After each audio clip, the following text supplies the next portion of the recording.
Հարգանքները ժողովուրդ ջան, նախորոք ասեմ էլի 18 պլյուսա լինելու, խոսքս վերաբերվում է էլի քեզ, եկար ես երկիրն ավիրիր, ես երկիրը քարուքան դարիր, ամեն ինչ հավասարացրիր հողին, հիմա էլ ես ամբիոններից կապիկի նման գոռում ես, թե բա կտանեմ կլցեմ ԱՑ-ի պատվալները, մորդ քունեմ, քեզնից ուրիշ բան չենք էլ սպասեմ էլի, դու վաստակավոր ղախպի տղա ես, մամայից ծծծնեմ,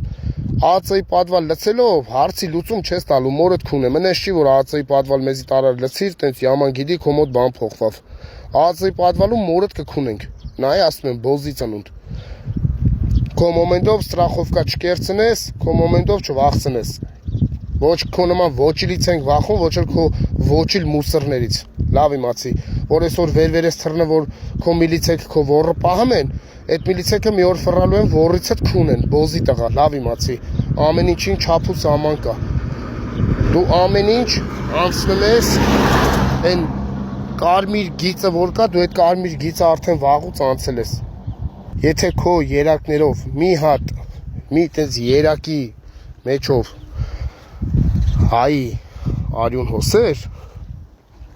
դու հայ կլնեիր, հայի մասին մտածող կլնեիր, ոչ թե գիշեր ցերեկ ագարկիդ գրկես պարկես, մտածես լուսը բացվի ինչ անես, որ մի հայի վատություն անես, մորդ քունեմ, դու հայ ազգի թշնամին ես, քեզ չենք ընդունում, չենք սիրում ոչ մի տեղ, ոչ մի պահի, դու իրավունք չունես, ապրես մեր շարքերում, որպես նամանավանդ ղեկավար Հայաստանի Հանրապետության, դու վաստակավոր բոզի տղա ես։